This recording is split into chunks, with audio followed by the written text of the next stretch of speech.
Welcome back to Outdoors with Larry Ray on ESPN 790 AM. Brought to you proudly by the Tennessee Wildlife and Resources Agency. Hey, good Saturday morning. Welcome back to Outdoors with Larry Ray. Shelby is doing wonderful. She's speaking English this morning. She's not trying to put any Spanish or anything else in there in the countdown. Appreciate it, Shelby. This is second Saturday, a special day, Armistice Day, November the 11th, my son's birthday, and also Ron Wong's day will be in with us. Good morning, Ron. Good morning, Larry, and thank you to all of you veterans out for there today. what you do. Yes, for our wonderful freedom. Yeah, that's right. And so our next guest is a longtime friend of mine that I got to know when I stepped out of the journalistic world for 3 years in sales and everything else at Daddle Sports, and realized that I was not cut out for that. I did my best. You can ask Wayne Daddle. But I had a chance to meet a man named Highsmith, and I had a chance to meet a young man named Keith Warner who was studying under the maestro, we might say, because no one was more than high. But and it's always good to have Keith on with us on this Saturday morning as we get ready for a lot of hunting seasons coming up. Good morning, Keith.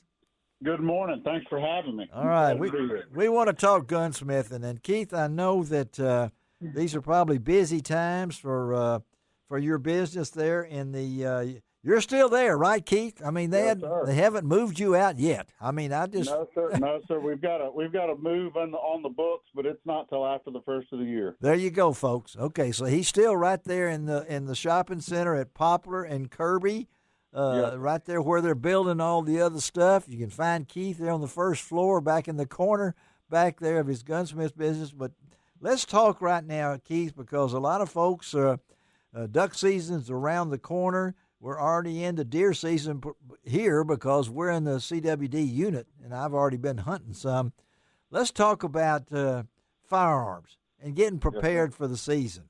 I know you guys do a lot of repair. You do a lot of different things along that line, but I need some tips.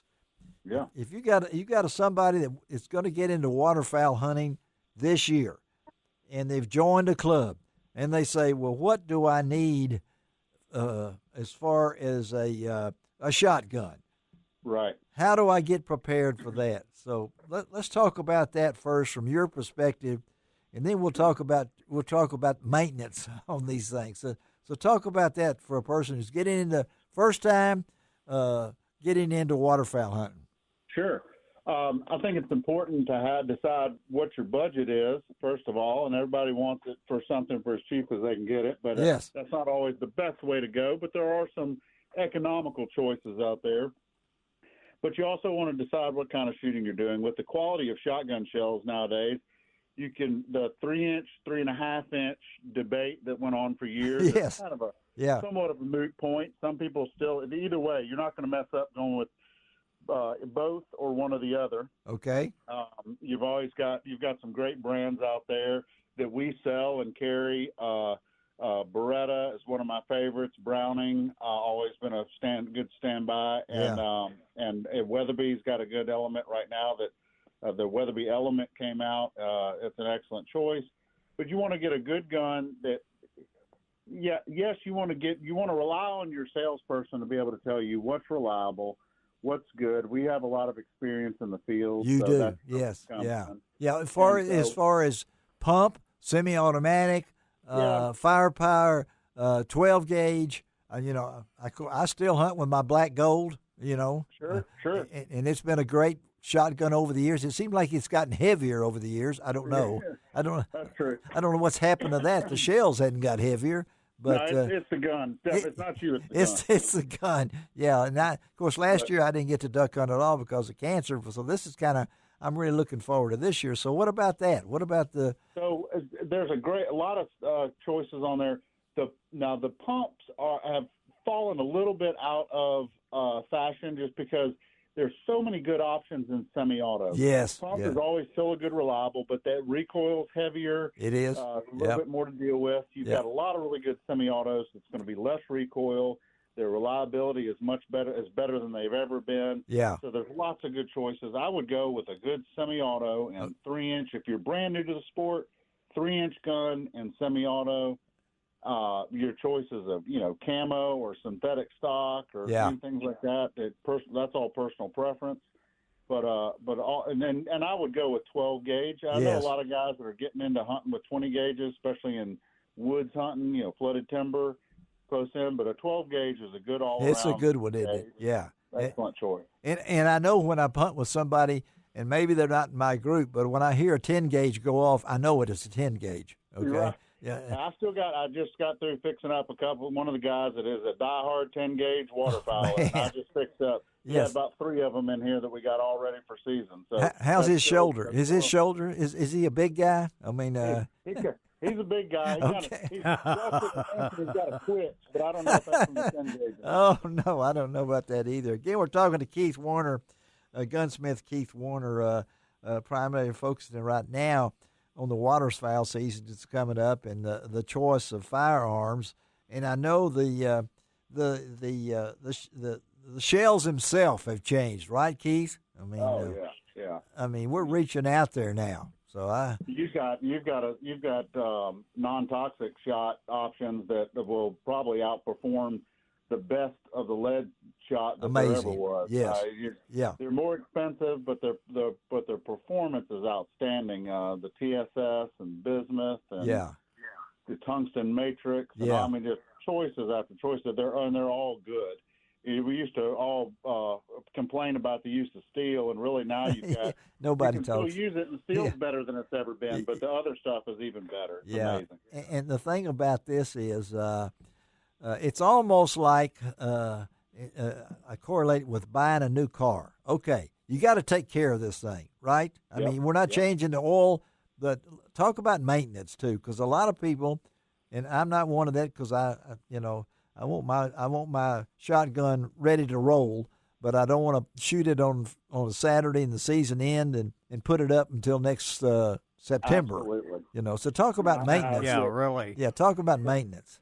The 30-second spiel on that is, if you're like me, it's hard enough to try to find scheduled time to get out there and actually go hunting. It's just hard to, it is for you. Yeah. No, everybody thinks you hunt. Everybody just thinks you hunt, Keith. That's the way it goes. That's right. Yeah, I wish. I picked the absolutely wrong career for you that. did do that, yeah. But what I tell everybody is the first thing you need to do is come right after the season and just bring your guns to me then. When the season's over, to make February your date, bring the gun to me and let me get you checked out. And that way, when you get ready to go duck hunting, you don't have to worry about if your gun's ready. No. Now, if you shoot throughout the year, I recommend at least if you're a consistent shooter, 1 to 2 more times, so 3 times total for a servicing throughout the year, depending on the volume of shooting and the type of shooting. Yeah. But just do not let that go. I get so many people that come in just today. I bet you did. Yeah.